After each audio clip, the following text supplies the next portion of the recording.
SG Consultancy Services. Study MBBS in Russia, Philippines, Uzbekistan.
Welcome to I dream తెర వెనుక కథలు ప్రోగ్రామ్కి స్వాగతం.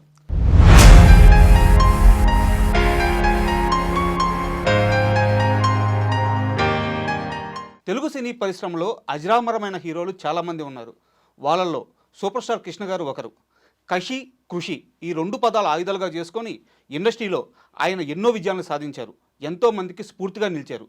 ఈ మే 31న ఆయన జయంతి. ఈ సందర్భంగా ఆయన జీవిత విశేషాలని మనకు తెలియడానికి శ్రీకాంత్ గారు మనతో ఉన్నారు. ఆయన అడిగి మరిన్ని విశేషాలు తెలుసుకుందాం. హాయ్ సార్, నమస్తే. నమస్తే అండి. సార్, సూపర్ స్టార్ కృష్ణ గారు ఆయన చరిత్ర గురించి, ఆయన సాధించిన విజయాల గురించి, అంటే నాకు వయసు అర్హత రెండూ సరిపోవు, ఈ స్థానంలో కూర్చోన్నాను కాబట్టి ప్రేక్షకులకి తెలియజేయాలి కాబట్టి, మీ ద్వారా తెలియజేయాలి కాబట్టి నేను కొన్ని ప్రశ్నలు అడుగుతాను. ఆయన చరిత్ర గురించి, ఆయన సాధించిన విజయాల గురించి మీ ద్వారా ఈరోజు మా ప్రేక్షకులకు తెలియజేయండి. ఖచ్చితంగా అండి. ఆయన పేరులోనే సూపర్ స్టార్ ఉంది. ఆయన తగ్గట్టే ఆయన ఏది చేసినా ఒక సంచలనమే. ఆయన తీసుకొచ్చిన సినిమా ఇండస్ట్రీలో ఆయన తీసుకొచ్చిన టెక్నాలజీస్ పరంగా కానివ్వండి, రకరకాలు, అంటే ఒకటి కాదు, సినిమా స్కోప్ ఏంది, ఆయన తీసుకొచ్చిన 70mm సంబంధించిన ఆ రోజు టెక్నాలజీ పరంగా కానివ్వండి, ప్రతి దాంట్లో కూడా ఆయనకి ఒక చెరగని ముద్ర వేసుకున్నారండి.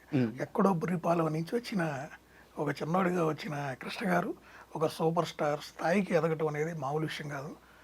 అంటే 0 to హీరో అనే దాంట్లో 100% తనకంటూ ఒక ప్రత్యేక ముద్ర వేసుకొని వెళ్ళారండి ఇండస్ట్రీలో. దాంట్లో ఎటువంటి సందేహం లేదు. ఎంతోమంది కళాకారులని, పేద కళాకారులని ఆయన డైరెక్ట్ ఆర్ ఇండైరెక్ట్ చాలా హెల్ప్ చేశాడు. ఎక్కడ కూడా ఆయన చేసిన సహాయం, ఈ చేత్తో చేసిన సహాయం ఇంకో చేతికి తెలియనట్టు అలా మెయింటైన్ చేశాడు. ఇండస్ట్రీలో ఈ రోజు కూడా కృష్ణ గారు అంటే ఆయనకు ఒక ప్రత్యేక స్థానం ఉందండి. అది అలా పదిలంగా ఉండిపోయింది అంతే, ఎప్పటికైనా శాశ్వతం అంతే. అంటే నా క్వశ్చన్ కూడా అదే సార్. అంటే యాక్చువల్గా మన ఊళ్ళల్లో మా ఫాదర్ కానీ లేకుంటే మనకంటే పెద్దవాళ్ళు కానీ మాట్లాడుకునేటప్పుడు ఎన్టీఆర్ అంటారు, ఎన్టీఆర్ అంటాడు, ఏఎన్ఆర్ అంటాడు, ఏఎన్ఆర్ అంటాడు, చిరంజీవి అంటాడు. కానీ ఒక్క కృష్ణ గారి గురించి మాట్లాడేటప్పుడు మాత్రమే ఫ్యాన్స్ మా కృష్ణ గారు, ఇండస్ట్రీలో కూడా మా కృష్ణ గారు అందరూ మా మా మా ఇంత ఆప్యాయత ఈ రోజుకి కూడా ఆయన మీద చూపించిన ప్రధాన కారణం ఏంది? ఏం లేదండి, ఆయన చేసిన సహాయం అలాంటిది. ఎంతోమందికి అంటే డైరెక్ట్ ఆర్ ఇండైరెక్ట్ ఇండస్ట్రీలోకి వచ్చి నిలదొక్కోవటానికి ఆయన అందించిన సహాయ సహకారాలు, వాళ్ళకి అవకాశాలు ఇవ్వటంలో కానివ్వండి, ఆర్థికంగా ఆదుకోవటంలో కానివ్వండి, ఎంతోమంది నిర్మాతలకి ఏది బాగా చితికిపోయి వరుసగా 2-3 ఫ్లాపులు అయ్యి బాగా చితికిపోయి ఇంక వీళ్ళు ఇండస్ట్రీలో మళ్ళీ నిర్మాతగా నిలదొక్కోగలరా అనుకున్న వాళ్ళకి కూడా ఆయన నెక్స్ట్ సినిమా అవకాశాలు ఇవ్వటం, వాళ్ళతో కలిసి చిత్రాలు నిర్మించటం. మీ కృష్ణ గారి గురించి తెలిసే ఉంటుంది. ఆయన ఇండస్ట్రీలో ఎంత సంపాదించుకున్నారో అంత తిరిగి ఇండస్ట్రీకే ఖర్చు పెట్టిన వ్యక్తి ఆయన. ఓకే.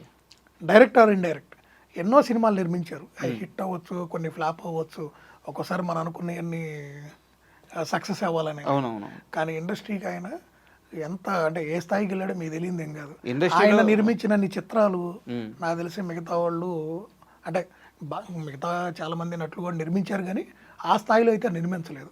ఎందుకంటే ఆ రోజుల్లో ఆయన తెగింపు అలాంటిది. ఎందుకంటే తనకంటూ ఒక ప్రత్యేకత స్థానాన్ని ఏర్పరచుకోవడానికి ఆయన ఎంతో కష్టపడ్డాడు. దాంట్లో ఎటువంటి సందేహం లేదు. ఇప్పుడు రామారావు గారు అయినా నాగేశ్వరరావు గారు అయినా వీళ్ళందరూ జీరో నుంచి వచ్చిన వాళ్ళండి. ఆ రోజుల్లో ఆ కష్టాలు వేరు. ఈ రోజు మనకి ఎంత టెక్నాలజీ ఉంది, చిన్న చిన్న రీల్స్ చేసి కూడా అందరూ పోస్ట్ చేసుకొని కూడా లైక్లు వాటి నుంచి వచ్చినటువంటి వివర్షిప్తో కూడా వీళ్ళు చిన్న చిన్న క్యారెక్టర్లు చేస్తున్నారు, అనుకరిస్తున్నారు. వాళ్ళని చూసి అనుకరిద్దాం, వీళ్ళని చూసి అనుకరిద్దాం. ఇవాళ చాలా ఈజీ టెక్నాలజీ అనేది. ఆ రోజుల్లో టెక్నాలజీ లేదండి. ఆ టైంలో వీళ్ళు ఆ జనాలను ఆకట్టుకోవటం, వీళ్ళకి అవకాశాలు తెచ్చుకోవటం, ముందు 10 సార్లు ఆ స్టూడియోల చుట్టూ తిరగటం, వాళ్ళని మెప్పించటం, వాళ్ళకి అనుకూలంగా ఉండటం. ఒకరోజు 4 నుంచి 5 షూటింగ్లు చేశారంట అండి కృష్ణ గారు. ఈరోజు చెప్తారు చాలామంది 5 షెడ్యూల్స్ ఒక్కరోజు. ఈవెన్ వాళ్ళ పిల్లల్ని కానివ్వండి, ఆయన గురించి మాట్లాడుకుంటూ పోతే అసలు అది దానికి లిమిటే లేదండి. అంత అంటే ఆయన పడిన కష్టం అలాంటిది. అండ్ కృష్ణ గారి కెరీర్ విషయానికి వస్తే సార్, ఆయన తేనె మనసులు ఆ సినిమాతో హీరో అయ్యారు, ఒక జర్నీ చేశారు. కాకపోతే ఏంటంటే మనకి మహేష్ బాబు గారి కెరీర్ని చూసుకుంటే ఆయనకి ఒక్కడు ముందు ఒక్కడు తర్వాత అనుకోవచ్చు. ఆ ఒక్కడు సినిమా పడడానికి మహేష్ బాబు గారికి చాలా సినిమాలు పట్టింది. బట్ కృష్ణ గారికి అలాంటి సినిమా 1 సంవత్సరానికే పడిపోయింది, గూఢాచారి 116. అంటే ఇప్పుడు చాలా మంది ఏం చెప్తారంటే ఆ రోజుల్లో స్పై సినిమా తెలియదు అసలు ఎవరికి. ఏదో ఇంగ్లీష్ సినిమాలు చూసేవాళ్ళు. అప్పుడు ఇంగ్లీష్ సినిమాలు కూడా మనకి ఇంత నాలెడ్జ్ ఎక్కడుందండి. ఈ రోజు మనకి అన్నిట్లో హాట్స్టార్లు లేకపోతే నెట్ఫ్లిక్స్లో వచ్చేసి మనం చూస్తున్నాం. కానీ ఒకప్పుడు ఇంగ్లీష్ సినిమాలు మనకి డైరెక్ట్ రిలీజులు కానీ ఇవన్నీ ఎక్కడ చూసేవాళ్ళు? ఏ బాంబేలోనో 1-2 షోలు వేసేవాళ్ళు, ఢిల్లీలోనో, అక్కడే. కానీ మనకి ఇక్కడ అంత అందుబాటులో ఎక్కడ ఉన్నాయి? ఆ రోజుల్లో మరి ఆ సినిమా అనేది నిజంగా ఒక థ్రిల్లర్. అంటే ఆ సినిమా ఈ రోజుకి కూడా ఆ బ్యాక్గ్రౌండ్ మ్యూజిక్ కానివ్వండి, వాళ్ళు తీసిన ఆ కాన్సెప్ట్ చూస్తే ఈరోజు పిల్లలకు కూడా మీరు ఆ బ్లాక్ అండ్ వైట్లో ఆ సినిమా చూపిస్తే దే ఫీల్ దట్. అంటే అంత ఈజీ కాదండి ఆ రోజులు ఆ సినిమాలు తీయటం. అంటే నేను దీనికోసం అదొక రిస్క్ అండి. అది యాక్సెప్ట్ చేస్తారో కూడా తెలియని రిస్క్ అది. ఈ ప్రోగ్రామ్ కోసం నేను ప్రిపేర్ అయ్యేటప్పుడు చదివాను, గూఢాచారి 116 తర్వాత ఆ సినిమా సక్సెస్ తర్వాత ఒకేసారి 20 సినిమాలకు సైన్ చేశారంట ఆయన. నాకు తెలిసి ఏ ఇండస్ట్రీలన్నీ ఇదే రికార్డ్ అయి ఉంటుంది. అంతేనండి. ఆ రోజు అంటే ఒక్కసారి నా నిర్మాతలకి ఆ హీరో మీద కాన్ఫిడెన్స్ వచ్చి ఆ హీరోని వీళ్ళు సక్సెస్ అయ్యారు. ఇప్పుడు ఆ రోజుల్లో ఒక నమ్మకం అండి, ఇతను కష్టపడ్డాడు, రిజల్ట్ వచ్చింది, ప్రేక్షకులు ఇతన్ని ఆశీర్వదించారు, లేకపోతే ప్రేక్షకులు ఇతన్ని రిసీవ్ చేసుకున్నారు, ఇతను సక్సెస్ అనగానే ఇమీడియట్గా పెద్ద పెద్ద సంస్థలు, విజయవాహిని ఏంది, అందరూ కూడా 1 by 1 ఒకరి తర్వాత విఎంసీ అని వీళ్ళందరూ కూడా ఏం చేసేవాళ్ళు అంటే ఇమీడియట్గా బుక్ చేసేసుకునేవాళ్ళు, కొంత అడ్వాన్సులు పే చేసి. అలానే వీళ్ళు కూడా అప్పుడే లైఫ్లో ఎర్లీ స్టేజ్లో ఒక సినిమా తర్వాత ఒకటి ఇదవుతూ ఉంటారు కదా. సో ఏ అవకాశాన్ని కూడా వదిలిపెట్టుకునేవాళ్ళు కదా. అవకాశం దొరకటమే మనకు దేవుడిచ్చిన వరం లాంటిది. సో దాన్ని మనం ఎందుకు మళ్ళీ కాదనాలి, లేదు చూద్దాం చేద్దాం అని పక్కన పెట్టాలని వీళ్ళు కూడా ఎక్కడ కూడా దాన్ని డిలే చేసేవాళ్ళు కాదు. వెంటనే రామారావు గారు కానీ మేము చూసాం కదా, ఎవరు కూడా ఒక సినిమాను కూడా కాదు నేను చేయలేను, నేను 4 సినిమాలు కమిట్ అయి ఉన్నాను, ఈ 4 పూర్తయి నాకు 5 చేస్తాను, ఆ పరిస్థితి కాదండి. మీరు అన్నది 100% నిజం. 20 సినిమాలు కమిట్ అయ్యాడు ఆయన. ఓకే. ఈ ప్రాసెస్లో ఈ చదువుతున్నప్పుడు నాకు బాగా అర్థమైంది ఏంటంటే, కృష్ణ గారు హీరోగా ఎదుగుతున్న ఆ సమయంలో కృష్ణ గారు బాగా భయంకరమైన పరిస్థితులను ఎదుర్కొంది ఏంటంటే, ఎన్టీఆర్ నుంచి ఏఎన్ఆర్ నుంచి పోటీ. వాళ్ళు అప్పటికే లెజెండ్స్ అయిపోయారు. లెజెండ్లు కదండి సార్. ఆ పోటీని తట్టుకొని ఈయనకంటూ ఒక స్థానాన్ని ఏర్పరచుకోవడానికి ఈయన ఎంత కష్టపడాల్సి వచ్చింది సార్? చాలా కష్టపడ్డారు. ఓకే. ఇప్పుడు ఈయన ఈ పాత్రలే చేయగలడా, ఈ పాత్రలు ఈ పల్లెటూరు పాత్రలు చేయలేడా? ఇప్పుడు రామారావు గారు, ఏఎన్ఆర్ గారు అవి మెప్పిస్తున్నారు. అవి రకరకాల సినిమాలు వచ్చాయి అప్పుడు, పాడి పంటలని, అన్న తమ్ముళ్ళ అనుబంధాలని చాలా వచ్చాయి. సో అన్నిటికీ అందరు ఫిట్ అవుతారా లేదా అని ఒక డౌట్ కూడా ఉంటుంది. ఇప్పుడు నిర్మాతలు కూడా మనల్ని ఒక హీరోని ఒక క్యారెక్టర్లో ఊహించుకున్నాక దాని కాంట్రాక్ట్ ఇంకో క్యారెక్టర్లో పెట్టాలంటే అది ఎముడుతాడా ఏముడదా ఏమైంది అని చాలా బ్యాక్ అండ్ చాలా వర్క్ చేసేవాళ్ళు అండి ఆ రోజుల్లో. ఇప్పుడులాగా ఏదో జస్ట్ మేకప్ చేసి టెస్ట్ చేసి సింపుల్గా ఒక 2-3 రీల్స్ తీసాము అయిందా లేదా సింపుల్గా అట్లా కాదండి. ఆ రోజుల్లో అంత బ్యాక్ అండ్ వర్క్ చేయాల్సి వచ్చేది. సో ప్రతి రూపాయి కూడా చాలా విలువైంది. పైగా డిస్ట్రిబ్యూటర్దే ఫైనల్ డిసిషన్ కదా. ఎస్. సో అలాంటి టైంలో ఏంటంటే కొంత మీరు అన్నట్టు కొంత అంటే ఒక కాంపిటీషన్, అంటే ఒక ఇద్దరు లెజెండ్స్ మధ్యలోకి ఆయన వెళ్ళి మరి వాళ్ళతో పోటీగా, అంటే పోటీగా అవకాశాలు తెచ్చుకోవటం. ముందు అవకాశం తెచ్చుకోవాలి, సక్సెస్ పక్కన పెట్టాలి, ఫెయిల్యూర్ సక్సెస్. ముందు కృష్ణ గారికి మన బ్యానర్లో సినిమా చేద్దాం అని నిర్మాతలు, ఈ సబ్జెక్ట్కి ఈయన సరిపోతాడు, వీళ్ళు ఆల్రెడీ ఇక్కడ ఉన్నారు, సో వాళ్ళని కాదని ఆడికి వెళ్ళాలి. సో ఈ కాంపిటీషన్లో ఆయన అవకాశాలను గ్రాప్ చేయటం, అది ఎలా గ్రాప్ చేయగలరు? ఆయన కష్టాన్ని బట్టి, ఆయన సినిమాలు చేసిన విధానాన్ని బట్టి, ఆ స్పీడ్ బట్టి, దర్శకుడికి నిర్మాతకి అతను ఎంత అనుకూలంగా ఉన్నాడు, ఎంత కమిట్మెంట్ గా ఉన్నాడు. ఎస్, ఇవన్నీ బేరీజ్ వేసుకునేవాళ్ళు ఒకప్పుడు. కేవలం నటన అందమే కాదండి, ఒకప్పుడు ఇవి చాలా ఇంపార్టెంట్ అండి, డిసిప్లిన్. ఇవన్నీ చూసి ఎస్ మన కంఫర్టబుల్గా ఉన్నారు, మనకి ఇలాంటి హీరోతో మనం వెళ్తే ఆయనకి పేరు వస్తుంది, మనకు కూడా ఇబ్బంది ఉండదు, మన డబ్బులు ఎక్కడికి బాగు, మన సబ్జెక్ట్ కూడా మనం అనుకున్నట్టు వస్తుంది అని ఒక డైరెక్టర్ ఒక ప్రొడ్యూసర్ కూర్చొని మాట్లాడుకొని అలా ఆయనకి మెల్లిగా ఇక్కడ 5 సినిమాలు జరుగుతున్నప్పుడు ఆయన 2 చేశారు. అలా అలా అలా ఒక స్టేజ్కి వచ్చినప్పటికి కృష్ణ గారు ఒక సంవత్సరంలో 7-8 సినిమాలు రిలీజ్ అయితే వీళ్ళవి ఒక 3-4 సినిమాలు రిలీజ్ అయ్యే స్టేజ్కి వెళ్ళారు. అంటే just because of hard work అండి. ఇది ఎక్కడ కూడా ఎవరిని మనం తక్కువ చేసి మాట్లాడలేదు, ఎవరిని ఎక్కువ చేసి మాట్లాడలేదు. ఆయన కష్టంతో ఎక్కడో బుర్రిపాలో నుంచి వచ్చి అంచెలంచెలుగా ఎదిగారు ఆయన. ఒక్క సినిమాతో మొదలుపెట్టి 2వ సినిమాతో ఆయనలోని వైవిధ్యమైనటువంటి నటుని చూపించి కొత్తవి ప్రయోగాలకి, ఏ కొత్త ప్రయోగమైనా చేయటానికి ఎవరున్నారా అనగానే ఆ ఏలు కృష్ణ గారి వైపు చూపించాడు. అంటే ఆయన కూడా సిద్ధపడేవాడు, ఈ సినిమా చేసి ఫ్లాప్ అయితే మళ్ళీ నా అవకాశాలు తగ్గుతాయేమో, నేను ఒక 2 అడుగులు వెనక్కి వెళ్ళిపోతాను అనుకునే నటుడు కాదు ఆయన. ప్రయోగం చేద్దాం సార్ ఆయన పేరే డేరింగ్ అండ్ డాషింగ్. ఎస్, చేద్దాం అనేవాడండి, వెల్కమింగ్ నటుడు. సో దాన్ని చూసే జనాలు కూడా, ప్రేక్షకులు కూడా కృష్ణ గారి సినిమా వస్తుందంటే ఏదో కొత్తగా ఉంటుంది, డిఫరెంట్గా ఉంటుంది అని అట్లా వాళ్ళు కూడా ఆయనకు అభిమానులు ఏర్పడిపోవటం మంచి. అంటే ఇండస్ట్రీలో కూడా ఏంటంటే చాలా, అంటే తక్కువ కాలంలో ఎక్కువ మంది అభిమానం సంపాదించుకున్న నటుడు. ఏది ప్రేక్షకులకు అతీతంగా ఇండస్ట్రీలో కూడా కృష్ణ గారు. ఈవెన్ ఇతర నటులతో కూడా చక్కగా పనిచేశాడు ఆయన, ఎక్కడ ఎటువంటి ఇబ్బందులు లేవండి. ఆయన కెరియర్ చూస్తే he's having very good relations in industry, అందరితో సూపర్ స్టార్ అనిపించుకున్నాడు చివరిదాకా ఆయన. Sir exactly sir. అండ్ ఇప్పుడు మీరు అన్నారు కాబట్టి ఒక క్వశ్చన్ సార్, అంటే కృష్ణ గారిని ద్వేషించే మనిషి అంటూ నాకు తెలిసి ఎవరు ఉండరు బయట కానీ ఇండస్ట్రీలో కానీ. అండ్ అలాంటి కృష్ణ గారు ఎన్టీఆర్ గారిని స్ఫూర్తిగా తీసుకొని ఇండస్ట్రీలోకి వచ్చారు. ఆయన్ని తన ఫేవరెట్ హీరో అని అంతకు ముందే చెప్పుకున్నారు. ఎప్పుడు చెప్పేవాళ్ళు నా అభిమాన నటులు ఎవరంటే ఎన్టీఆర్ అని చెప్పుకున్నారు, సగర్వంగా చెప్పేవాళ్ళు. సార్ ఇక్కడ నా డౌట్ ఏంటంటే, ఎన్టీఆర్ గారిని అంత గొప్పగా చూసిన కృష్ణ గారు ఆయనతో ఎందుకు గొడవ పడాల్సి వచ్చింది? గొడవని కూడా అనకూడదేమో, మనస్పర్ధలు, కమ్యూనికేషన్ గ్యాప్. కరెక్ట్గా చెప్పాలంటే చిన్న మనస్పర్ధలు సినిమా పరంగా రాలేదండి వాళ్ళకి. అడుగుతాను సార్, మనస్పర్ధలు ఎందుకు వచ్చినాయి, అవి ఏ సమయంలో పీక్స్కి వెళ్ళి అండ్ ఎలా సర్దుమణిగి, నాకు ఈ ఒక్క సీక్వెన్స్ గురించి కాస్త క్లియర్గా చెప్పండి సార్. ఏమి లేదండి, సినిమాలు చేసుకున్నంత కాలం వీళ్ళ మధ్య అనుబంధాలు, ఆప్యాయతలు, సత్సంబంధాలు అద్భుతంగా ఉన్నాయి.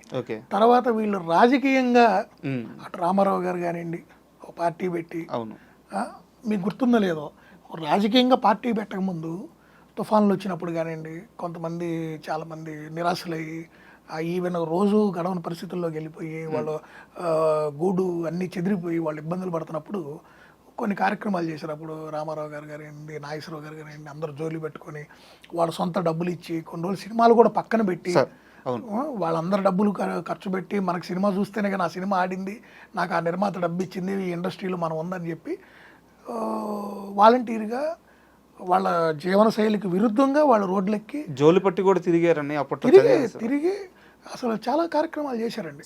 చేసి అప్పుడు వాళ్ళకి ఎప్పుడైతే వాళ్ళు ఇవన్నీ చేస్తున్నారో ఈ ప్రభుత్వాల మీద వాళ్ళకు ఒక అభిప్రాయం కలిగింది.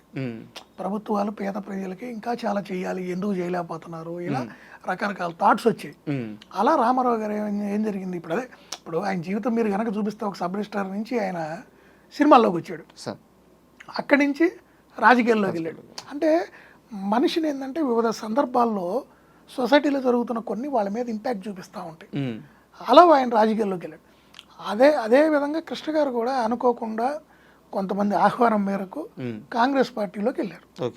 ఎప్పుడైతే 2 భిన్న ధృవాలు అంటే వేరువేరుగా వెళ్ళిపోయారు. ఇప్పుడు ఆ రోజు దాకా సింగిల్ పార్టీ కదండి కాంగ్రెస్ పార్టీ, అవును. జనతా పార్టీ ఉంది, అది మళ్ళీ చీలిపోయింది, రకరకాల అయిపోయింది. సార్. సో ఎప్పుడైతే కృష్ణ గారు అటు వెళ్ళి ఈయన ఇటు టీడీపీ అని పార్టీ పెడతాం ఇవన్నీ జరిగినాయో అక్కడ కొంత గ్యాప్ క్రియేట్ అయింది. సార్.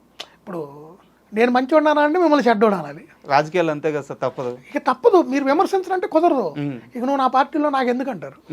సో ఇట్లాంటి కొన్ని మనకి పాలిటిక్స్లో ఏంటంటే జనరల్గా సార్. ఒకళ్ళ మంచి అంటే ఇంకోళ్ళ చెడు అని ఇండైరెక్ట్గా అనాల్సిందే, అనపైన మన పక్కన ఉన్న వాళ్ళని అనిపిస్తారు. అవును. అలా వీళ్ళు రెండు భిన్న పార్టీల్లోకి వెళ్ళినప్పుడు ఏంటంటే ఆ కొంత కమ్యూనికేషన్ ప్రాబ్లమ్స్ వచ్చినాయి. ఓకే. అంటే ఆయనకి వ్యతిరేకంగా ఈయన ఒక సినిమా చేయాల్సి వచ్చింది. అవును సార్, అదే గండిపేట రహస్యం. ఎస్. వీటితో ఏంటంటే ఆ గ్యాప్స్ కొంచెం అలా పెరిగి ఓకే. యాక్చువల్గా అల్లూరి సీతారామరాజు క్యారెక్టర్ కూడా మీకు కృష్ణ గారే ఆ క్యారెక్టర్లో ఈ రోజుకి కూడా ఎవరన్నా ఎలా ఉంటాడు అంటే ఇదిగో ఆ కృష్ణ గారి ఫోటో చూపించి ఇలా ఉంటాడు అని చెప్పొచ్చు. రామారావు గారు కూడా చెప్పారు, నేను ఏదైనా చేస్తా, అది మాత్రం మా కృష్ణే చేస్తాడు అన్నాడు. అది ముందు రామారావు గారు చేయాలనుకున్నారంట కదా సార్. చెయ్యాలనుకుందే ఈయన చేశారని ఆయన ఆగిపోయారు. తర్వాత మళ్ళీ ఆయన ఒక దాంట్లో మళ్ళీ ఒక చిన్న క్యారెక్టర్ చేయడం కనిపించారు. సో ఇలా జరిగింది. అంటే అక్కడ అల్లూరి సీతారామరాజు సినిమా వల్ల అయితే ఏం గొడవలు రాలేదా? లేదు లేదు, దానివల్ల కాదు, పొలిటికల్గా తప్పితే పొలిటికల్ వేరే ఇది లేదండి. తర్వాత కూడా వీళ్ళే ఓపెన్గా మాట్లాడుకున్నారు.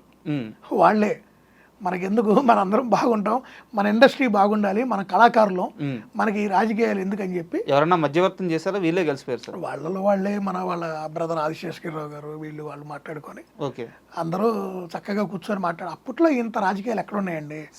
ఏదన్నా ఓపెన్గా మాట్లాడుకునే వాళ్ళు, విమర్శించినా కూడా అలా మొహం మీద మాట్లాడుకునేవి కానీ పక్కెళ్ళి 10 మందికి చెప్పి గ్రూప్ రాజకీయాలు ఇలాంటివి చేసేవాళ్ళు కాదు కదండి. ఇండస్ట్రీలో వాళ్ళు అందరూ మనం కలిసిగా ఉండాలనే వాళ్ళు.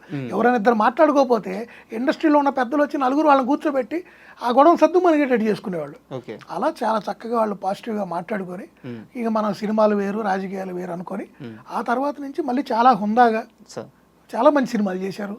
ఇద్దరు కలిసి మల్టీ స్టార్స్ కూడా చాలా చేశారండి. నేను అదే అంటుంది, వాళ్ళ మధ్య ఆ రాజకీయాలు అన్న టైంలోనే ఆ చిన్న పొరపచ్చులు వచ్చినాయి, కానీ ఆ తర్వాత ఏమి లేదు, అంతా బాగుంది, they are fine. And Krishna గారి కెరీర్ విషయానికి మళ్ళీ వస్తే సార్, మీరు అన్నట్టు ఇందాక గూఢచారి 116 తర్వాత చాలా కష్టపడ్డారు, వరుసపెట్టి సినిమాలు తీశారు, ఎన్టీఆర్ ఏఎన్ఆర్తో పాటు నేను కూడా ఇండస్ట్రీలో ఉన్నానని ఆయనకు స్థానం ఏర్పరచుకున్నారు. అయితే అంత సక్సెస్ఫుల్గా కెరీర్ వెళ్ళిపోతున్నప్పుడు ఆయన సొంతగా బ్యానర్ ఎందుకు పెట్టాల్సి వచ్చింది సార్? ఏమి లేదండి, కొన్ని సినిమాలు ఉన్నాయి, కొన్ని ప్రయోగాలు చేయాలి సార్. ఆ ప్రయోగం సక్సెస్ అవ్వచ్చు, ఫెయిల్ అవ్వచ్చు సార్. నా వల్ల ఒక నిర్మాత నష్టపోకూడదు. ఓకే. ఆ రిస్క్ అయితే ఆ లాభమైనా నష్టమైనా రిస్క్ నేను చేస్తా అన్న ఒక సదుద్దేశంతో ఇంకో 10 మందికి నేను ఒక సినిమా నిర్మిస్తే కనీసం ఆ సినిమా కింద ఒక 50 మంది 100 మంది పనిచేస్తారు, వాళ్ళకు కూడా నేను జీవనోపాధి కల్పించిన అవుతాను అన్న ఒక సదుద్దేశంతో ఆయన పద్మరాయ స్టూడియోస్ బ్యానర్ స్టార్ట్ చేసి కంటిన్యూస్గా సినిమాలు చేసుకుంటూ వచ్చారు. రెగ్యులర్గా సినిమాలు ఉండేవి. అండ్ దాంట్లో సారీ టు ఇంటరప్ట్ యూ, మోసగాళ్ళకి మోసగాడు అని ఒక సినిమా గురించి చదివాను సార్. అంటే నాకు ఇంతకుముందు ఆ సినిమా తెలుసు, అది ఎంత పెద్ద హిట్టో తెలుసు, బట్ నాకు కొత్తగా తెలిసిన పాయింట్ ఏంటంటే ఇప్పుడు మనం పాన్ ఇండియా ఏదో వరల్డ్ మూవీ ఇట్లా మాట్లాడుకుంటున్నాం కదా, ఆ సినిమా ఇండస్ట్రీలో సూపర్ హిట్ అవడమే కాక 180 దేశాల్లో ఆ సినిమా ప్లే అయిందండి సార్. అవును, వాస్తవం అది. ఆ సినిమా అలా ఉంటుందండి. ఆ రోజుల్లో ఆయన కొన్ని సబ్జెక్ట్స్ అలా సెలెక్ట్ చేసుకునేవాడు అండి, డిఫరెంట్ సబ్జెక్ట్స్, రిస్క్తో కూడుకున్న సబ్జెక్ట్స్, ఖర్చుతో కూడుకున్నాయి, కొత్తగా చేయాలి, కొత్త టెక్నాలజీ వాడాలి. ఆ కెమెరాలో కూడా దాని ఏదో ట్రిక్ కెమెరా అంటారు, అవి వాడేవాళ్ళు. అసలు కొన్ని మనకి ఆ పదాలు ఈరోజు గుర్తుండవు. అన్ని రకాల టెక్నాలజీస్ డేరింగ్ ఏంది అంటే భయం ఉండేది కదా ఆయనకి. సినిమాని ప్రేమించాడండి ఆయన, సినిమానే నా జీవితం అనుకున్నాడు, అందుకే స్టూడియో పెట్టాడు. ఆఖరికి ఆయన వారి గారు విజయ నిర్మల గారు తెలుసు కదా మీకు, గిన్నిస్ రికార్డు కూడా ఉంది ఆ పేరు మీద, లేడీ డైరెక్టర్గా ఎన్నో చిత్రాలు నిర్మించారు. మరి ఆయన ఎంకరేజ్ చేయకుండా ఎన్ని సాధ్యమయ్యాయి?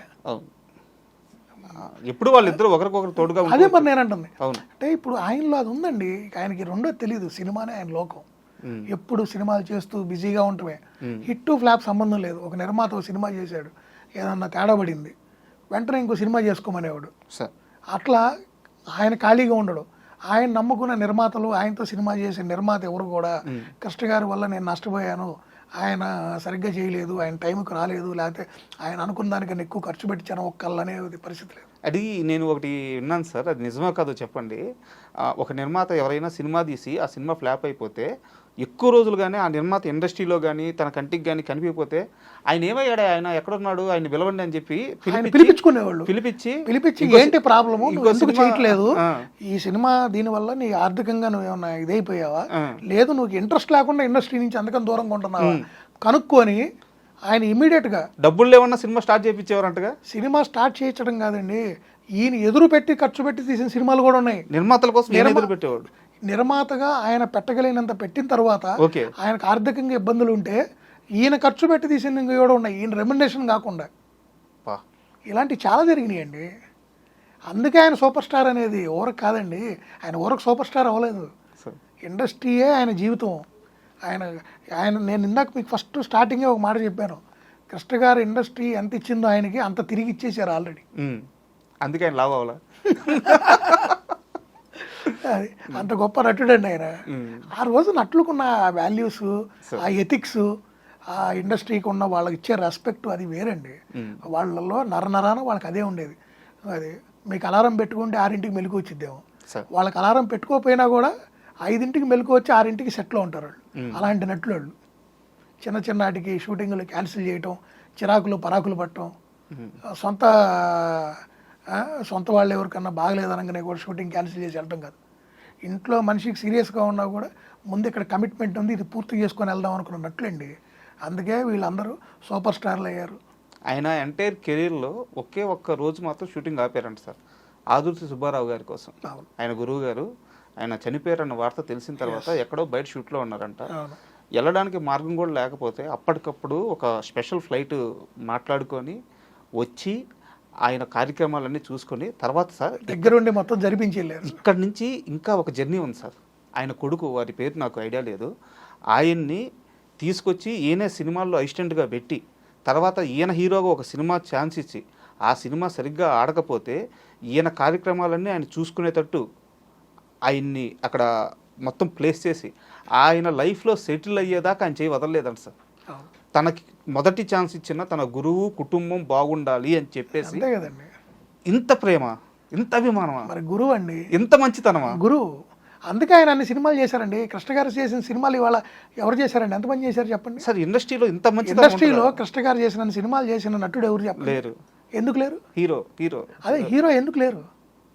మోహన్ బాబు గారు ఓకే, ఆయన క్యారెక్టర్ నటుడుగా కూడా చేశారు, అది వేరు లెక్క. హీరోగా సూపర్ స్టార్ కృష్ణ గారు చేసిన సినిమాలు ఇతర నటులు ఎవరు చేయలేకపోయారు. ఇంతకన్నా పెద్ద నటులున్నా చిన్న నటులున్నా ఎవరున్నా రీజన్ ఏంటి?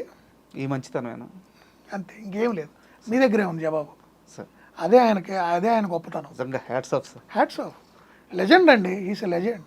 అండ్ అంటే మన కృష్ణ గారు అంటే ఒక సూపర్ స్టారు, ఒక డేరింగ్ అండ్ డాషింగ్, ఇవన్నీ గుర్తొస్తాయి సార్. బట్ ఆయనలో అద్భుతమైన దర్శకుడు ఉన్నాడు. అంటే ఇప్పుడు మనం గొప్పగా చెప్పుకుంటున్నాం బాహుబలి, ఇలా గొప్పగా చెప్పుకుంటున్నాం. అప్పట్లోనే ఆయన బాహుబలి తీశాడు, సింహాసనం. అసలు ఆ గ్రాండియర్, ఆ ఖర్చు సార్, ఇండస్ట్రీ భయపడిందంట ఆ బడ్జెట్ చూసి. మీకు ఒకటేనండి, ఏ డిఫరెంట్ సినిమా తీయాలన్నా సార్, అది ఒక కౌబాయ్ లాంటి సినిమా తీయాలన్నా సార్, ఇందాక మీరు చెప్పిన మోసగాళ్ళని ఒక లార్జర్ దెన్ లైఫ్ సినిమాలు తీయాలన్నా, ఏది మీరు చెప్పిన ఇప్పుడు సింహాసనం అనేది ఒక లార్జర్ దెన్ లైఫ్ లాంటి సినిమా. సార్ ఇట్లా డిఫరెంట్ సినిమాలు ఏవి తీయాలన్నా కూడా కేర్ ఆఫ్ అడ్రస్ కృష్ణ గారు. ఒక ప్రయోగం కృష్ణ గారి దగ్గరికి వెళ్ళాలనుకునేవాళ్ళు దర్శకులు. ఒక ప్రయోగం చేయాలి, ఒక కొత్త సినిమా తీయాలి, ఒక కొత్త సబ్జెక్ట్ను పరిచయం చేయాలి, ఒక కొత్త టెక్నాలజీతో సినిమా తీయాలి. ఏ హీరో దగ్గరికి వెళ్ళొచ్చు ధైర్యంగా? కేర్ ఆఫ్ కృష్ణ గారు తలుపు కొట్టండి సార్. అది ఆయన గొప్పతనం. అండ్ అంటే నేను అంటే ప్రత్యేకంగా ఆ సినిమా గురించి అడగడం దేనికంటే, సింహాసనం సినిమాకే ఆయన పెట్టే ఖర్చు చూసి ఇండస్ట్రీ భయపడిందంట. భయపడటం కాదండి, ఇప్పుడు ఆ సినిమా ఉందండి, ఆ రోజుల్లో ఆ సినిమా తేడా పడితే ఏంటనుకున్నారు? మళ్ళీ జీరోనే. అవునా? మరి ఆ ఖర్చు అలాంటిదండి. ఆయన చేసిన చాలా సినిమాలు అదే పరిస్థితి. ఓకే. కృష్ణ గారు ఎన్నో ఒడుకుదొడుకులు ఎదుర్కొన్నారండి ఇండస్ట్రీలో. నిరంతరం ఈ ప్రయోగాల వల్ల 50 సినిమాలు చేసిన తర్వాత ఆయన హ్యాపీగా మంచి పొజిషన్లో ఇంకీయనకి దిగులు లేదనే పరిస్థితి లేదు. 100 చేసినప్పుడు అదే పరిస్థితి. అట్లా అనునిత్యం ఆయన ఫైట్ చేస్తూనే ఉన్నాడు ఏదో ఒక స్టేజ్లో. సార్ మీరు గమనించారా, అంటే ఈయన ఈ జర్నీ మొత్తం చేయడం వల్ల ఆయన ఎదగడం కాదు సార్, ఆయనతో పాటు తెలుగు సినిమా ఎదిగింది. అవును, అంటే అది ఎంత గొప్ప కార్యక్రమం. సినిమా తనకిస్తుంది, తన ఇండస్ట్రీని సినిమాకి ఇంకో ఇస్తున్నాడు. స్థాయికి తీసుకెళ్ళిన నటులండి వీళ్ళంతా. ఉమ్, ఇండస్ట్రీని ఇంకో స్థాయికి తీసుకెళ్లారు వీళ్ళు. ఇండస్ట్రీని ఏదో ఉంది మనకు అవకాశాలు వస్తున్నాయి ఏదో సినిమాలు చేస్తున్నాం నడుస్తుంది కాదు, ఉమ్, మన ఇండస్ట్రీని నెక్స్ట్ లెవెల్కి తీసుకెళ్ళాలి. మన మార్కెట్ పెరగాలి. ఉమ్, ఎలా పెరిగిద్ది? మనం కొత్త సినిమాలు చేయాలి, డిఫరెంట్ సినిమాలు చేయాలి. మన సినిమాలు ఇతర భాషల్లో కూడా రిలీజ్ అవ్వాలి. ఇతర భాషల్లో ఆ సినిమా రైట్స్ కొనుక్కొని అక్కడ మళ్ళీ పునర్నిర్మించాలి వేరే నటులతో. అర్థం మీకు? వీళ్ళు చేసిన సినిమాలు తమిళ్లో కానివ్వండి వేరే ఇతర భాషల్లో కూడా చేశారు, గుర్తుందా మీకు? అవును. మళ్ళీ రైట్స్ కొనుక్కొని వాళ్ళు నిర్మించటం. అట్లానే అక్కడ నిర్మించిన సినిమాలు కూడా ఇక్కడ చేశారు కొన్ని. అవును. మరి అదే సినిమా స్థాయి ఇంకొక అడుగు పైకి తీసుకెళ్లాలంటే మరి ఇలాంటి కొత్తవి చేయాలి. ఈరోజు కూడా మనంతా పాన్ ఇండియాలు ఇవాళ తెలుగు సినిమాలు చూశారు కదా. అవును. పాన్ ఇండియా ఏ స్థాయికి వెళ్ళిపోయింది తెలుగు సినిమా ఇవాళ. రిలీజ్ కానీ ఎక్కడ ప్రపంచంలో అంటున్నారు. అవును. ప్రపంచంలో ఇంకా తెలుగువాడు అనేవాడు ఎక్కడున్నాడు, ఎక్కడ మనం రిలీజ్ చేయకుండా ఉన్నాం ఈ మ్యాప్లో అని ఎతుకుతున్నారు. ఈ వైభవం, ఈ తెలుగు సినిమా వైభవం వీళ్ళు కానీ ఇప్పుడు అంటే చూశారు, ఈ క్రమం చూశారు, ఇప్పుడు కానీ ఇంకా ఉండి ప్రత్యక్షంగా చూస్తుంటే ఎంత ఆనందపడేవారు. అసలు ఈ రోజు వాళ్ళు ఉంటే అసలు ఈ ఇండస్ట్రీ ఎట్టెందుకు ఉంటుందండి. ప్రతి నెల ఎన్ని సినిమాలు ఉండేవి, ఎంత కనుల పండుగగా ఉండేది. ఇవాళ సినిమాలు లేక థియేటర్లు వెలవెలబోతున్నాయి. కానీ ఆ రోజుల్లో అసలు ఎట్టుండేయండి సినిమాలు, జనాలకు ఎట్టుండేదండి. వాళ్ళు మార్నింగ్ నుంచి పొద్దున్న లేచి సాయం దాకా కష్టపడే ఒక వ్యక్తి అతను కాయా కష్టం సాయంత్రం ఆ సినిమాతో మర్చిపోయేవాడండి. వాళ్ళకి రిలీఫ్ అండి ఆ సినిమా, ఒక మెడిసిన్ లాగా పనిచేసేయాలి సినిమాలు. ఓకే. ఆ కుటుంబ బంధాల గురించి కానీ ఆ రోజు వచ్చిన సినిమాలు ఎలా ఉన్నాయి, అవును. అన్నదమ్ముల మధ్య సంబంధాలు, అత్తకోడల మధ్య సంబంధాలు, భార్యాభర్తల మధ్య, కుటుంబంలో పెద్ద తల్లిదండ్రులను చూసుకోవటం, అవును. పిల్లల్ని పెంచే విధానం, అవును. పిల్లల్ని సక్రమాంగులను పెంచితే ఎట్టవుతారు, అవును. ఎలా పెంచుకోవాలి, ఉమ్మడి కుటుంబం, ఆ సినిమా పేర్లేంటి, అన్నదమ్ముళ్ళ అనుబంధం, అత్తకోడళ్ళు, పచ్చని సంసారం, పచ్చని సంసారం, పాడి పంటలు, ఏ సినిమాలు అయ్యి, వెలుగునేళ్ళు, ఏ సినిమాలండి అసలు అయ్యి. సరే అండి, అంటే కుటుంబ బంధాలని నెక్స్ట్ లెవెల్, అంటే కుటుంబ బంధం అనేది ఎంత ఇంపార్టెంటో, ఉమ్మడి కుటుంబం అనేది ఎంత బాగుంటుందో, ఈ కుటుంబ ఇదిలో ఏ చిన్న ఇబ్బందులు వచ్చినా ఒడిదుడుకులు వచ్చినా ఎలా నెగ్గుకొని రావాలి, ఓర్పుతో వాటిని ఎట్లా జయించాలి, ఆ మనస్పర్ధలు ఎలా తొలగించుకోవాలి, సమాజంలో ఈ ఉమ్మడి కుటుంబ వ్యవస్థ ఉంటే ఎంత అద్భుతంగా ఉంటుంది, సమాజానికి కూడా ఎంత మంచిది అనేది ఆ రోజుల్లో వీళ్ళు సినిమాలో వాటి మీద బేస్ చేసుకొని నిర్మించేవాళ్ళు. సినిమానే ఒక కుటుంబం అయిపోయింది వాళ్ళకి. ఈ రోజంతా రాజకీయాలు, కొట్లాటలు, డైలాగులు కొట్టుకోవడం. అంటే సార్ ఇప్పుడు ఇంకో డౌట్ ఏంటంటే, అంటే నేను ఇది వినింది నిజమో కాదో నాకు తెలియదు, మీరు చెప్పండి. మహేష్ బాబు గారు హీరో అయ్యాక ఆయన బాగా వెల్ సెటిల్డ్ అయ్యి ఒక స్టార్డమ్ వచ్చేంత వరకు కూడా కృష్ణ గారు మనం అందరం అనుకునేంత, అంటే అబ్బా కృష్ణ గారికి ఏమి సూపర్ స్టార్ ఎదిగిపోయారన్న అంత విధంగా కాకుండా అప్పటికి ఆయనకి కొంత ఫైనాన్షియల్ స్ట్రగుల్స్ ఉన్నాయంట, నిజమేనా? నేను ఇందాక మీకు చెప్పాను ఇదే విషయం. ఆయన ప్రతి స్టేజ్లో కూడా లైఫ్లో సార్ ఈరోజు ఈయన కంఫర్టబుల్గా ఉన్నారు అనుకున్న టైంలో ఒక కొత్త రిస్క్ చేసేవాడు ఆయన. ఆయన జీవితం ఎప్పుడు అలానే ఉండేది. ఆయన రిస్క్ చేయడానికి వెనకడుగు వేసేవాడు కాదు. ఇది నిజమేనా సార్? 100% నిజం. అవునా? ఓకే. 100% నిజం అండి. ఆ టైంలో ఆయన కొంత ప్రాబ్లమ్స్లో ఉన్నారు. ఆయన ఇన్ని ఇబ్బందులు పడతానే ఇంతమందికి సహాయం, ఇంత మంచితనం. అసలు ఆయన ఆ విషయంలో వెనకడుగు వేయడండి. ఆయన జేబులో 10 రూపాయలు ఉన్నా ఆ 10 రూపాయలు ఖర్చు పెడదాం, రేపు ఇంకో 10 రూపాయలు సంపాదిద్దాం అనుకుంటాడు. కానీ ఈ 10 రూపాయల్లో ఒక 5 రూపాయలు దాచుకొని 5 రూపాయలే ఇంకొకరికి సహాయం చేద్దాం అనే వ్యక్తి కాదు ఆయన. అసలు వింటుంటే ఒళ్ళు గూస్ బంప్స్ అంటారు కదా సార్, అట్లా అనిపిస్తుంది. ఇన్ని అత్యధిక చిత్రాల్లో నటుడిగా చేసిన వ్యక్తి, ఇన్ని చేసిన వ్యక్తి మరి ఆ స్థాయిలో అన్ని ఇబ్బందులు పడ్డారంటే దానికి కారణం కూడా అదేనండి, అంతకుమించి ఏం లేదు. అండ్ అంటే మళ్ళీ కృష్ణ గారి పిల్లల విషయానికి వస్తే సార్, అంటే కొడుకులు ఇద్దరిని హీరోలుగా చేయాలని దానికోసం ఆయన వేసుకున్న ప్లాన్ ముందు నుంచే, ఒక సమ్మర్లో మాత్రం షూటింగ్లన్నీ ఊటీలోనే ఉండాలని, ఆ సమయంలోనే వీళ్ళిద్దరిని తీసుకొచ్చి ఆ సినిమాలో యాక్ట్ చేయించడం, అంటే వాళ్ళ చదువులు డిస్టర్బ్ కాకుండా వాళ్ళకి సినిమాని అలవాటు చేయించడం, ఇంత ప్లానింగా సార్? నేను అదే అంటుందండి, ఒక నటుడు ఆయనకి ప్రతిదీ తెలుసు. పిల్లలు వాళ్ళ చదువులు ఉంటాయి, అలానే వాళ్ళ పిల్లల్ని నటులుగా సినీ రంగ ప్రవేశం చేపిద్దామని, సో చిన్న వయసు నుంచే వాళ్ళని సినిమాల్లో తీసుకురావాలి, అలానే మళ్ళీ చదువులు పాడు కాకూడదు. అందుకని వాళ్ళకి ఎప్పుడు సెలవులు వస్తాయి. సమ్మర్ సెలవులు వచ్చినప్పుడు ఏమైంది, ఒక 45 రోజులు 60 రోజులు సెలవులు ఉంటాయి. ఆ సెలవుల్లో ఎలా ఉపయోగించుకొని ఆ సినిమా కంప్లీట్ చేయాలి. అలా వాళ్ళని సినిమా అంటే వాళ్ళ చదువులు పాడు కాకుండా ఇటు సినిమాలోకి వాళ్ళని తీసుకురావాలనేది కూడా డిస్టర్బ్ కాకుండా రెండింటిని జాగ్రత్తగా బ్యాలెన్స్ చేసుకుంటూ తీసుకొచ్చాడు ఆయన జీవితం. ఓకే. అండ్ కృష్ణ గారు లైఫ్ మొత్తం మీద బాగా ఎగ్జైటింగ్గా నేను సాధించాను, ఇది నా సక్సెస్ అని ఆయన బాగా ఆనందపడ్డ క్షణాలు ఏంటి సార్? ఆయన కొత్త సినిమా చేసినప్పుడల్లా కొత్త టెక్నాలజీ తీసుకొచ్చి కొత్త తరహా సినిమా, అంటే ఇప్పుడు అల్లూరి సీతారామరాజు సినిమాకి సంబంధించి ఆ టైంలో కూడా ఆయన చాలా ఇదయ్యాడు ఆ సినిమా రిలీజ్ అయ్యేదాకా. అది ఎప్పుడైతే 365 రోజులు ఒక బ్లాక్ బస్టర్ చిత్రంగా ఎన్నో సెంటర్లో ఫుల్స్తో నడిచిందో నాకు తెలిసి ఆయనకి ఆ రోజుకి ఈ రోజుకి ఎప్పుడు ఏ రోజు మాట్లాడుకున్న కృష్ణ గారికి ఆయన కెరియర్లో అదొక మైల్ రాయి. అది ఎప్పుడు మర్చిపోడు కూడా ఆయన. అసలు ఆ క్యారెక్టర్ ఈ రోజు కూడా ఎవరు ఇంకా ఆయన తప్పితే ఊహించుకోలేరు. అవును, ఒక స్టాంప్ వేసేసుకున్నాడు ఆయన. సో అది మాత్రం ఆయనకి ద కెరియర్ బెస్ట్. ఆయన కూడా ఎన్నో సందర్భాల్లో అంటే తర్వాత కొన్ని సినిమాల్లో ఒక గెస్ట్ అపీరియన్స్ అలాంటి క్యారెక్టర్స్లో కూడా బ్యాక్గ్రౌండ్ ఆయన ఆ క్యారెక్టర్లు వేశారు అట్లా దానికి సంబంధించి.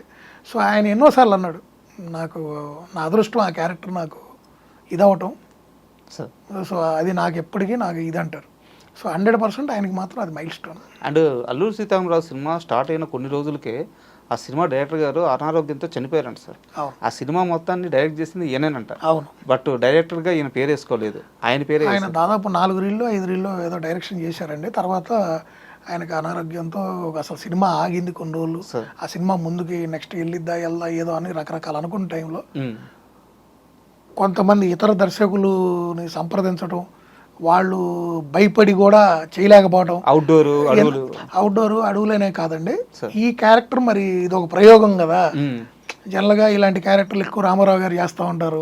సో మరి ఇది ఏమైద్దో, రేపు దీన్ని గుడ్ అండ్ బ్యాడ్ మళ్ళీ మా మీదకి వస్తుందేమో. డైరెక్షన్ చేసినప్పుడు కొంత తీసుకోవాల్సి వస్తుంది కదా, భయపడ్డారు. అలా కూడా కొంతమంది భయపడి వెనకం చేసినప్పుడు ధైర్యంగా ఆయనే ముందుకు వచ్చి కూర్చొని ఆ స్క్రిప్ట్ వర్క్ అంతా ఆయనే చేసుకొని వాళ్ళ నిపుణులు, సాంకేతిక నిపుణులు అందరితో కూర్చొని కొంచెం టైం తీసుకొని ఆ సినిమా అనుకున్న టైంకి అసలు చాలా ఒడిదుడుకులు ఎదుర్కొని చాలా ఇదిగా రిలీజ్ అయిందండి.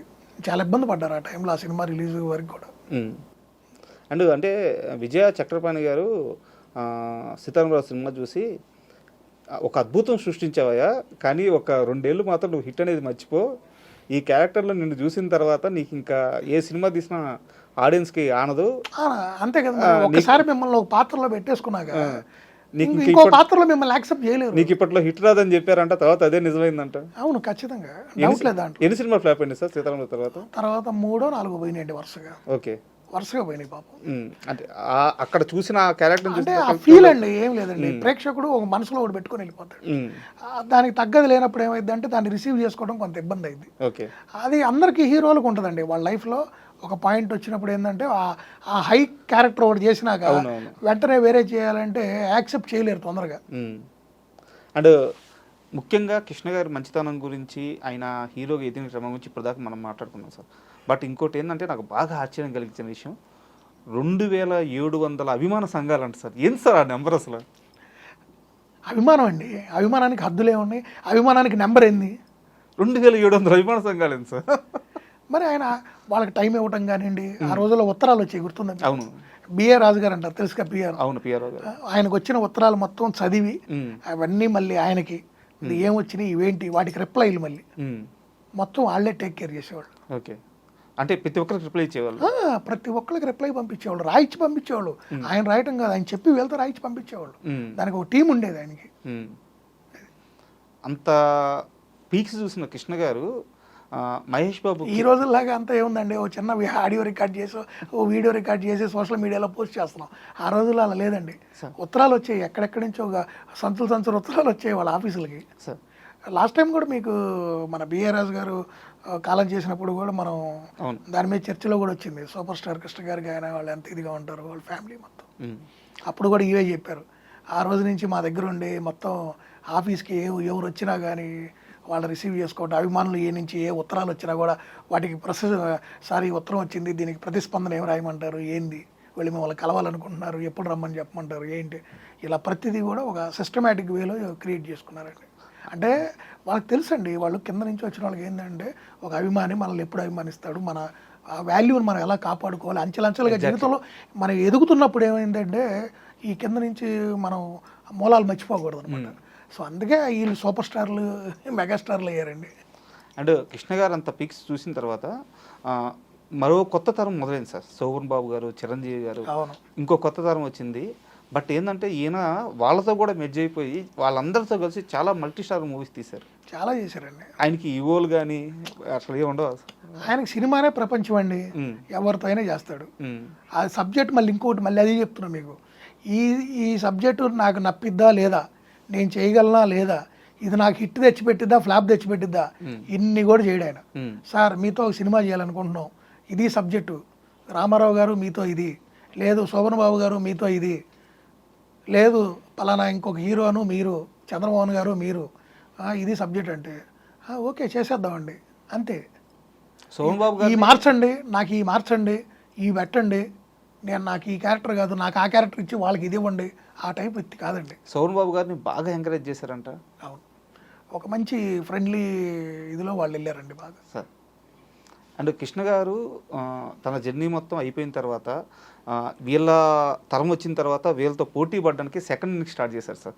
అమ్మదంగా నెంబర్ 1. అండ్ ఆ మూవీస్లో ఆయన వేసిన ఆ బట్టలు కానీ ఆయన వేసిన ఆ డ్యాన్సులు కానీ ఇప్పటికీ ట్రెండింగ్ అనమాట. అవును, ఆ సెకండ్ ఇన్నింగ్స్లో మరీ యంగ్స్టర్లా అయిపోయారు. అంటే ఆ రోజు జనరేషన్ తగ్గట్టు వాళ్ళ అభిరుచులకు తగ్గట్టు మారిపోయాడు ఆయన. ఇది ఈ విధంగా అంటే నేను మీతో అన్నదే ఎప్పటికప్పుడు ఆయన అప్డేట్ అయ్యేవాడండి. అవి కూడా మామూలు హిట్లో సార్. మరి నెంబర్ 1 ఎలా ఉంటుందండి సినిమా, అమ్మదంగా ఎలా ఉంటుందండి, ఆ సాంగ్స్ కానీ ఆ డ్యూయెట్లు కానీ అసలు ఆ రోజు ఆ వయసులో కూడా కొత్తగా వచ్చిన సౌందర్య గారు ఏంది అలాంటి హీరోయిన్లతో కూడా ఆయన ఆ డ్యాన్స్లు వేయటం అంటే ప్రేక్షకులు కూడా ఎంజాయ్ చేసేవాళ్ళు అండి. ఆ స్టెప్లు ఆయన ఎంజాయ్ చేసేవాళ్ళు వాళ్ళు కూడా. సో ఎక్కడ కూడా ఆయన ఏ రోజు కూడా నా ఈ వయసు అయిపోయింది నేను ఈ క్యారెక్టర్ చెయ్యను, ఈ డ్రెస్సులు నేను వేసుకోను, ఇలా ఈ నాకు నప్పవు ఏ రోజు అనుకోలే. సినిమా సార్ ఇది మీ సినిమా చెయ్యాలి, ఓకే చేసేద్దాం, అది హిట్టా ఫ్లాపా కాదు చెయ్యాలి అంతే. అండ్ కృష్ణ గారి లైఫ్లో అద్భుతమైనది ఏంటంటే కొడుకు సక్సెస్ని ఆయన కళ్ళారా చూశారు. కొడుకు ఇండస్ట్రీలో టాప్ పొజిషన్లో ఉన్నప్పుడు ఆ సక్సెస్ని ఆయన హ్యాపీగా ఫీల్ అయ్యి కళ్ళ ముందు కొడుకు ఎదుగుదలను చూసిన వ్యక్తి. సో అంటే నాకు తెలిసి మీరు సీనియర్ కాబట్టి ఎప్పుడైనా మహేష్ బాబు గారి విషయంలో ఆయన ఎలా ఫీల్ అవుతుండేవారు? ఒకటేనండి, వాళ్ళు ఆయన ఏదైతే ఆశించాడో ఇప్పుడు వాళ్ళ పిల్లలకు కూడా కొన్ని కోరికలు ఉంటాయి, అలానే తల్లిదండ్రులకి కూడా పిల్లల మీద కొన్ని కోరికలు ఉంటాయి, అంతే కదా. సో ఆయన ఏదైతే ఆశించాడో షార్ట్ పీరియడ్లో అంటే చాలా తక్కువ టైంలో మహేష్ బాబు గారు 1 ఆఫ్ ద టాప్ 5లోకి వెళ్ళిపోయారు. ఇక ఆ తండ్రికి అంతకన్నా ఇంకా ఆనందం ఏముంటుందండి కళ్ళ ముందు. నా స్థానాన్ని నా కొడుకు భర్తీ చేసేసాడు అని ఆయన చాలా సందర్భాల్లో చాలా ఆనందపడిపోయాడు కూడా. ఆనందపడిపోయి ఆ తర్వాత కొన్ని చిన్న చిన్న సినిమాలు వస్తే కూడా ఈవెన్ ఇంకా పిల్లలు ఇంకా ఆరోగ్య దృష్ట్యా వద్దంటే కూడా ఓకే మీరు ఉన్నారుగా మీరు చేయండి అని చెప్పి ఆగిపోయాడు. అట్లా ఆయన మహేష్ బాబు గారు చాలా స్పీడ్గా ఎదిగారు. అంటే ఈ రోజు ఉన్న మార్కెట్ కానివ్వండి, సినిమాలు కానివ్వండి, ఈరోజు మనకి ఆ సినిమా హిట్ అయితే వచ్చే బజ్ కానివ్వండి, విడుదలవుతున్న థియేటర్లు కానివ్వండి, ఆ గుర్తింపు ఆ రోజులకి ఈ రోజు చాలా తేడా ఉంది. సో దాంతో ఏంటంటే షార్ట్ టర్మ్లో తక్కువ సినిమాల్లో మంచి పొజిషన్కి వెళ్ళిపోయారు మహేష్ బాబు. సో ఆ తండ్రికి నిజంగా ఒక అదృష్టం, అంటే కొడుకు సక్సెస్ చూడటం కళ్ళ ముందు తండ్రికి ఇంకా అంతకన్నా అదృష్టం. అంటే నేను ఏమనుకుంటా అంటే సార్ అదృష్టం కూడా కాదు, మనం ఇప్పుడు దాకా మాట్లాడుకున్నాం కదా సార్, ఇంతమందికి చేసిన సాయం అడగబోదు సార్. అదే నేను అంటుందండి, దేవుడు తిరిగి ఆ తండ్రికి ఆనందం అదే కదండి. ఇంకేం కావాలి, కళ్ళ ముందు కొడుకు మన స్థాయికి వెళ్ళిపోతే ఇంకేం కావాలి చెప్పండి. మనం ఇప్పుడు ఈరోజు ప్రతి ఒక్కళ్ళు ఏమనుకుంటాం, మన పిల్లలు మనకన్నా మంచి స్థాయికి వెళ్ళాలి, ఉన్న స్థాయికి వెళ్ళాలి, చక్కగా చదువుకోవాలి, ఇవేగా మనం కోరుకునేది. వాళ్ళు చక్కగా స్థిరపడాలి, మనకన్నా బెటర్ స్థాయిలో ఉండాలనుకుంటాం. మన కళ్ళ ముందే అది జరిగింది అనుకోండి, అయిపోయింది, వీఆర్ సక్సెస్ఫుల్ అంతే మన లైఫ్లో, పేరెంట్స్గా సక్సెస్ఫుల్. అట్లా వాళ్ళ ఇప్పుడు అభిమాన సంఘాల నాయకులు ఉంటారు, ఆయన ఓల్డ్ ఏజ్లో చక్కగా ఆయన దగ్గరికి వచ్చి కలుస్తున్నారు, అందరూ కలిసేవాడు ఆయన చక్కగా. ఎవరిని ఏ రోజు కూడా జనాలకి దూరంగా ఉన్నాడు, ఇండస్ట్రీకి దూరంగా ఉన్నాడు ఆయన ఏ రోజు లేదు. లాస్ట్ ఆయన బ్రత్ వరకు ఆయన ఎప్పుడు కూడా అందరితో చక్కగా కలివిడిగా తిరిగేవాడు, దేనికి పిలిచినా వెళ్ళేవాడు, ప్రతి దానికి అందరికి అందుబాటులో ఉండేవాడు. ఎవరు ఏదో వచ్చి 4 మాటలు చెప్పగానే ఆనందంతో చక్కగా కాసేపు ఆస్వాదించేవాడు. మీ అబ్బాయి సక్సెస్ కొట్టాడండి, మీ అబ్బాయి ఇది బ్లాక్ బస్టర్ అనుకునే ఒక ఆనందం అది. అండ్ ఒక సీనియర్ జర్నలిస్ట్ ఈ మధ్య ఫేస్బుక్లో ఒక పోస్ట్ పెట్టారు సార్. ఆయనంట రోజు చదివే న్యూస్ పేపర్లు వస్తాయి, ఆ న్యూస్ పేపర్ రోజు చదివి తనకి వినిపించాలి సార్. వినిపించే క్రమంలో పాజిటివ్ న్యూస్ మాత్రమే వినిపించాలంట. ఎవరి గురించి నెగిటివ్ ఎవరన్నా రాసినా అవి చదవకూడదంట, అవి చెప్పకూడదంట. ఒకవేళ పొరపాటున ఈయన నోరు జారి చెప్పేసినా ఉదయ మనకెందుకు వదిలేసి అనేవారంట. అదే ఆయనలోని గొప్పతనం అండి.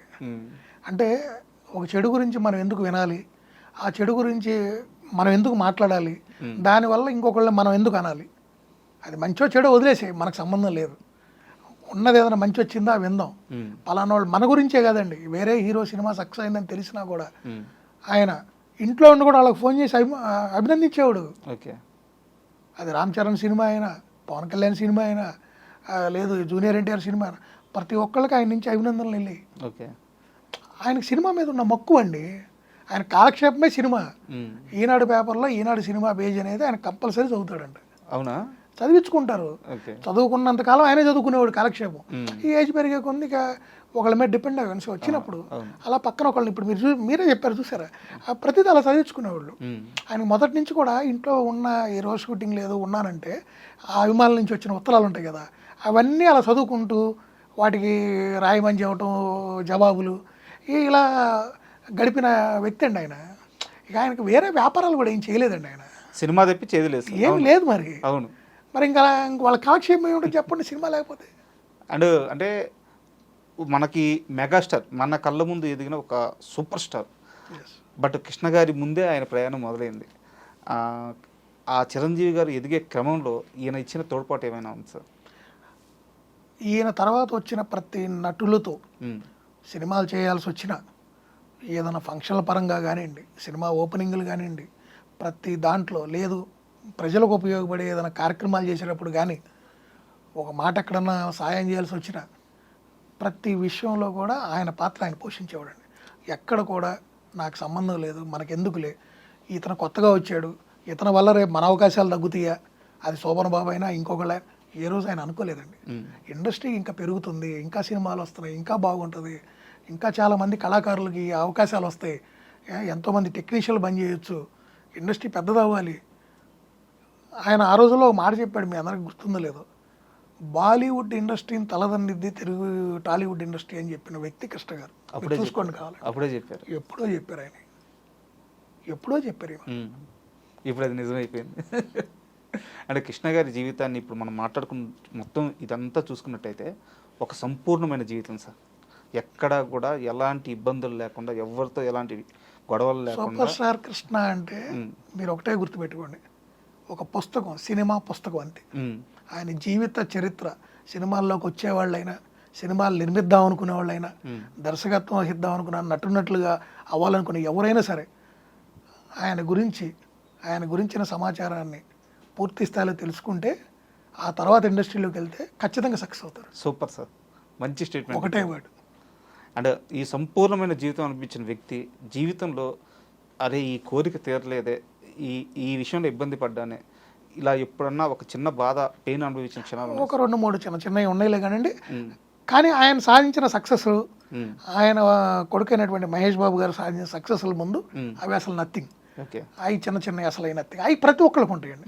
సో ఈయన కెరియర్లో మాత్రం అలా అసలు మర్చిపోలేని పెయిన్ అనేది లైఫ్లో మిగిలిపోయింది అయితే లేదండి. అవి చిన్నవి ఉంటాయి కానీ అవి నథింగ్ అండి. నేను అదే చెప్తుంది, ఒక సంపూర్ణ పుస్తకం అండి ఆయన. సంపూర్ణమైన జీవితం, సంపూర్ణమైన పుస్తకం. ఆ పుస్తకం చదువుకుంటే చాలు వాళ్ళు సక్సెస్ అవుతారు ఇండస్ట్రీలో, మీకు అది కూడా చెప్తున్నాను. సూపర్ సార్, ఒక గొప్ప వ్యక్తి గురించి చాలా మంచి మాటలు చెప్పారు. మరో కార్యక్రమంలో మరోసారి కలుసుకొని ఇలాగ మంచి వ్యక్తి గురించి మాట్లాడుకుందాం. Thank you sir. Thank you. మంచిది.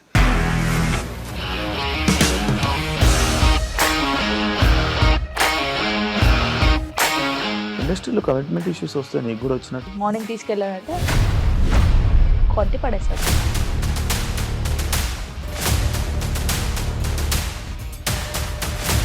ఒక్కళ్ళు కూడా చూడలేదు ఈ సినిమా అని చెప్పడానికి కూడా చాలా ధైర్యం కావాలి. అది నిజం కదా, దాంట్లో ధైర్యం ఏంటి?